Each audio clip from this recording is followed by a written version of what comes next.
बम मार दिया था सर। हैं? आपके घर पे? हाँ, मेरे कोचिंग इंस्टीट्यूट पे 8-10 तो फेंक दिया सब। क्यों? एक्चुअली हम पढ़ाई जो क्लासेज है तो उसके हम बहुत कम फी लेते हैं, नॉमिनल। अभी भी कोई लड़का क्लास करना चाहता है, पूरा सब्जेक्ट 200 में कर लेता है, फीस ही हो पूरे सिलेबस की 200 रुपए? हाँ, तो बाकियों को थोड़ा सा प्रॉब्लम आने लगा। और हमको समझाएं, हम क्या, हमको क्या दिक्कत है, क्योंकि बहुत सारे लड़के जब हम लोग अपने स्टूडेंट लाइफ में थे, इंटरमीडिएट क्रॉस किए थे, तो हमारे साथ के कुछ लड़के पढ़ने के लिए चले गए थे दिल्ली, उनको यूपीएससी निकालने के लिए चले गए थे। हालांकि जो गए थे उनमें किसी का नहीं हुआ। तो हम लोग ना उनको जब स्टेशन छोड़ने आए थे, बड़ा भारी मन से हम लोगों ने विदा किया कि इन लोग के गार्जियन कितने पैसे वाले हैं, इन्हें भेज दिए वहां, हम लोग के नहीं भेज सकते थे।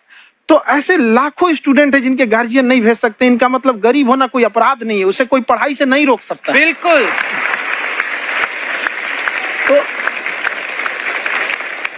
तो हमने ठान लिया था कि कभी अगर मौका मिलेगा तो उसको हम जरूर कम करेंगे। तो इस साल हमको मौका मिला, तो वो जो टफेस्ट एग्जाम है इंडिया का, यूपीएससी, उसकी 2.5 लाख की फीस को हम 7,500 में कर दिए। और सेम, बहुत बढ़िया, वेरी गुड। और इंडिया के सबसे बेस्ट टीचर के साथ, जो भी हैं वो अपने सब्जेक्ट में उससे बेस्ट इंडिया में कोई नहीं। और इतना के बावजूद ऐसे हम लोग को लगता होगा 7,500 बहुत कम है। एक लड़की ने कहा कि सर शाम वाले बैच को ना मॉर्निंग में कर दीजिए।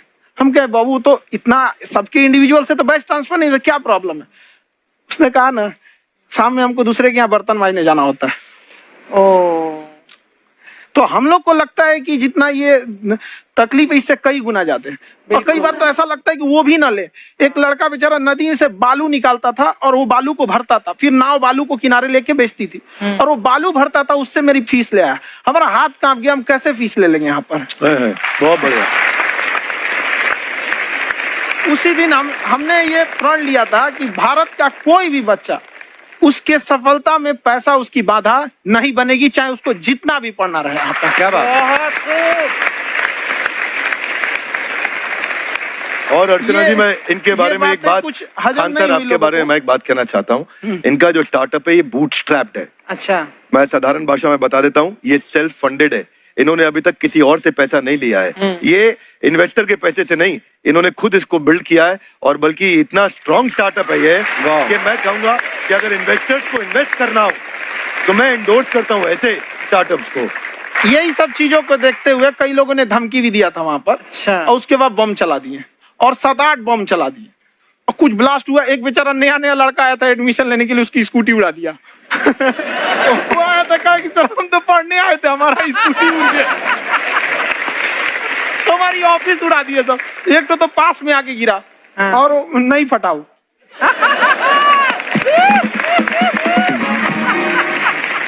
बाद में बहुत सारे लोग धमकियां दिए, लेकिन कहते हैं ना सूरज कितना भी तेज चमक ले, समंदर नहीं सुखा सकता। वाह वाह वाह, क्या बात है।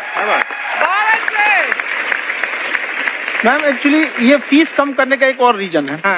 2.5 लाख 3 लाख की जो फीस में सब लोग पढ़ाई अफोर्ड नहीं कर पाते, इसलिए वो कुछ ही लोग अफोर्ड कर पाते हैं, तो उनका मेंटल लेवल तो बहुत ऊपर चला जाता है। लेकिन एक पूरे देश का मेंटल लेवल थोड़ा सा स्टेबल नहीं हो पाता। तो जब फीस कम रहेगी तो हर वो लड़का तैयारी करने के लिए आगे आएगा जिसका सपना है देश के लिए कुछ करने का। सीटें लिमिटेड हैं, उन्हें को मिलेगी, लेकिन जिन्हें नहीं मिलेगी उसे मिलेगा देश का एक जिम्मेदार नागरिक। तो इस देश को बदलना। हम लोग विश्व गुरु कहे जाते थे, क्यों? क्योंकि दुनिया से लोग हमारे यहाँ पढ़ने आए थे। चाइना से ह्वेनसांग आया, फायान आया, आज कोई नहीं आता है। हम लोग का उद्देश्य एक समय आएगा जो फिर आएंगे यहाँ पढ़ने के लिए। क्या बात है।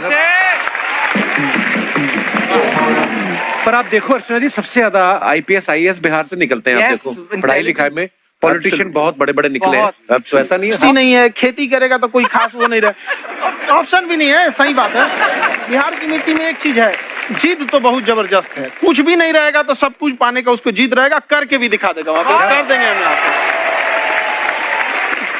कहाँ सर, हमने सुना है आप 5 स्टार में रुके थे कल और नीचे जाके वड़ा पाव खाने गए आप रेडी पे। एक्चुअली क्या है ना कि वहां जो चीजें सीखने को मिलती है ना, खाली पेट और खाली जेब इंसान को जो सिखाते हैं वो किसी यूनिवर्सिटी कॉलेज में नहीं सिखाया जाता। और गरीबी बड़ा बेशरम चीज होती है। तो कहते हैं कि मौत भी तू जल्दी आया कर गरीब के घर में, कफन का पैसा भी खर्च होता है दवाइयाँ खरीदते खरीदते। हाय हाय हाय, क्या बात है। और खान सर की खासियत ये है कि जिसको तो पढ़ना है, जिसको एजुकेशन चाहिए, वो तो इनका वीडियो देखते हैं, लेकिन वैसे भी कई लोग, जैसे अर्चना जी बात करी थी, कहती मैंने जब देखना शुरू किया तो मैंने बैक टू बैक इतने सारे वीडियोस देखे, क्योंकि आपका जो तरीका जो बोलने में, एक तो इनकी जो टोन है पढ़ाने में, और साथ साथ में जो ह्यूमर आता रहता है, तो उसकी वजह से और भी इंटरेस्टिंग हो जाते हैं आपके वीडियो। शुरुआत में हम लोग जब स्टूडेंट लाइफ में थे, या हम कई स्टूडेंट को भी देखते हैं, वो बेचारे जब थक जाते हैं तो आपका शो देखने लगते हैं। तो शुरू में हमको लगता था जब कि अरे यार हमारी पढ़ाई उसके लिए है, लेकिन पढ़ाई में थक जाता है, शो देख के नहीं थक जाता है। तो हमने सोचा दोनों को मिक्स कर देते हैं। तो हमने उसको, और आज आपको पता नहीं हमने भी यही किया है। मिक्स करने। हमारे एजुकेशन सिस्टम में दो कमी है, एक एजुकेशन की, दूसरा सिस्टम की।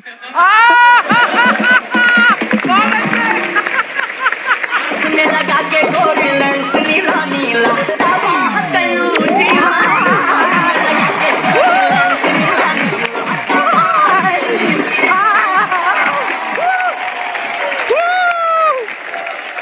हाय, वाओ, नमस्ते गुरुजी, नमस्ते विवेक जी, नमस्ते खान सर। अच्छा लग रहा है, वाह, आप लोगों से मिलकर ना अब हम मर सकते हैं।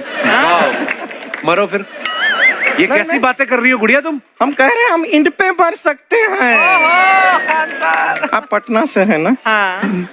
हमें भी पटना पसंद है। बस कोई पटाने वाला